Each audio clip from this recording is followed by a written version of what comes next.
For more on the DPRK economy, I sat down with Eunjung Lim. She's a lecturer in Korean Studies at the School of Advanced International Studies at Johns Hopkins University. I began by asking her to explain what the West may not know about the DPRK. Western stereotype images probably can be summarized like this: hermit kingdom, or black box country, or rogue country, something like that. But specifically speaking, in terms of economic development, I do think a hermit kingdom aspect is somewhat outdated already, or Western society might be just focusing on one facet of very complicating North Korean society.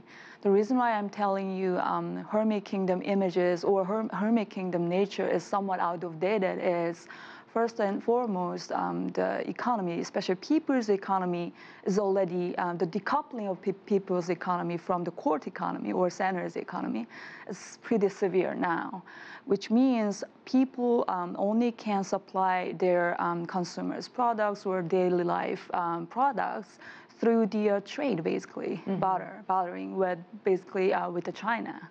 So that's one thing. Or the second thing is, again, it's a related point. Trade with the China has been always increasingly growing, especially since the early 2000s, or more particularly speaking, after the May 24 measures done by South Korean government, which was 2010. So now more than like 90% of North Korea's trade is with the China. So again, the dependence on China has been growing a lot. That is probably what Western society is missing. And the third point might be polarization. The richers are getting richer, and the poorers are getting poorer, which means, again, the central government's control over the whole society or whole economy is not that strong enough anymore. So that is why I will say that, again, the hermit kingdom image is somewhat outdated. When you talk about the sort of stratification of the rich getting richer, the poor getting poorer, I think a lot of the West also views most North Koreans as poor, very poor, and in some cases not having enough to eat.